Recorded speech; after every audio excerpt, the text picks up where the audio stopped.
Good morning, grade 11s. Today our lesson is on trigonometry review. We're going to spend a day just going over what you learned in grade 10. So trigonometry is the study of right triangles and their three main ratios. We're going to go and extend above right triangles this year, but in this beginning lesson last year you just dealt with right triangles. So the three main ratios are sine theta, cos theta, and tan theta. So if you look at my right triangle, this is my right triangle. It has 90 degrees as one of the angles. This is known as theta. Theta is your unknown angle. When we label the three sides of our triangle, we label them according to theta. So when you look directly across from theta, that's known as the opposite side. When you look at the side beside theta, that's known as your adjacent.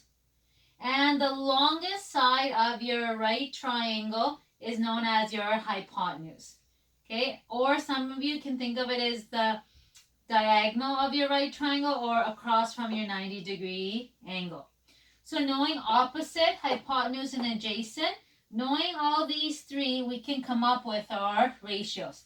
Sine theta is going to be opposite over hypotenuse. Cos theta is going to be adjacent over hypotenuse. And tan is going to be opposite over adjacent. So that's a little review. It is something you do have to remember. Last year you might have learned the acronym SO, CA, TOA. That's a little acronym that can help you remember sine, opposite over hypotenuse, cosine, adjacent over hypotenuse, tan, opposite over adjacent. So that's a way to remember what sine, cos, and tan stand for. We're going to go over some examples of the types of questions you did last year. So this is a quick little review of sine, cosine, and tan. Now I'm going to apply it to some questions.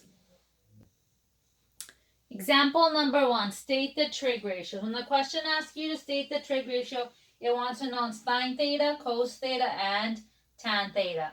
So the first thing we do for a question like this is label the sides as opposite, adjacent, and hypotenuse. That's my theta.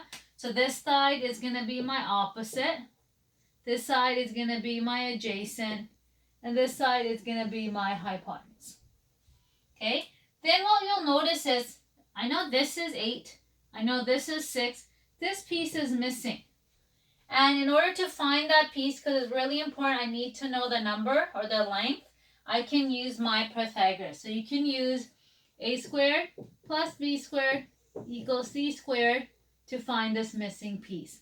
So it becomes 6 squared plus 8 squared equals c squared. 36 plus 64 equals c squared. 100 is equal to c squared. I take the square root, I take the square root. 10 is equal to c. So now I calculate that this side is 10. And that would be my first step. Once you've calculated the side, now I can state my three trig ratios. So to find sine theta is opposite over hypotenuse. So it'd be 6 over 10. With fractions, you always want them in lowest terms. So you would tell me 3 over 5. Cos theta is adjacent over my hypotenuse. And in lowest terms, 4 over 5.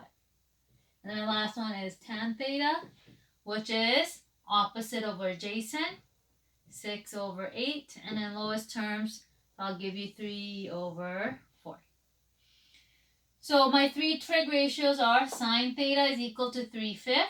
Cos theta is equal to 4/5. Tan theta is equal to 3 over 4. So you'll have a couple of questions on your worksheet just to practice the ratios. Example 2, find the missing side. So in this particular question, they want you to find the missing side, which is here.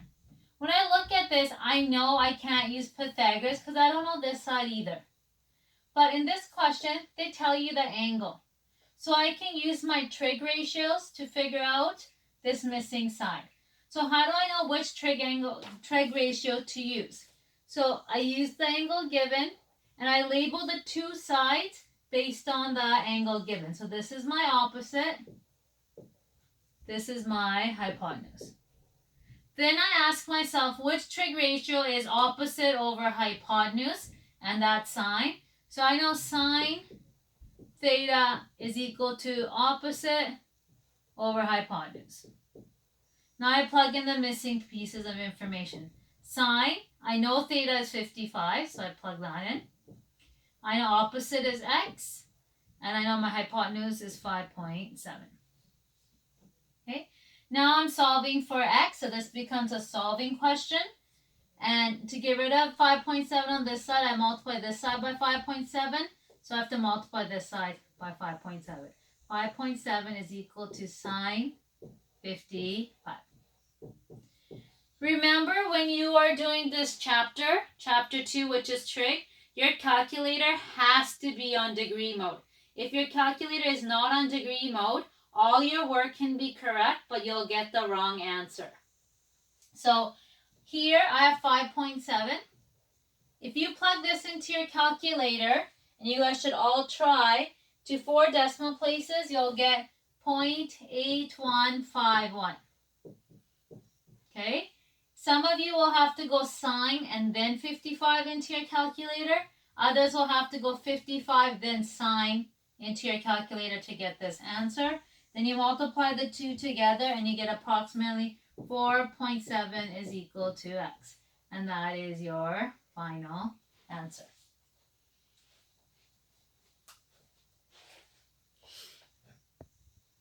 Example 3. Example 3 is asking you to find the missing angle. So in this particular question, they're asking you to find theta. In order to find theta, I have to use my trig ratio. So according to theta, I'm going to label these two sides so I know which trig ratio I'm going to use. This is my adjacent. That is my hypotenuse. So I know I'll be using cos. I'm going to use cos theta is equal to adjacent over hypotenuse. And then I plug in the information I know. I don't know theta. I know adjacent is 8. And I know hype is 10. You want to change your fractions into decimal. Cos theta is equal to 0.8. When you're when you're changing it to decimal, you want to keep it to 4 or 5 decimal places.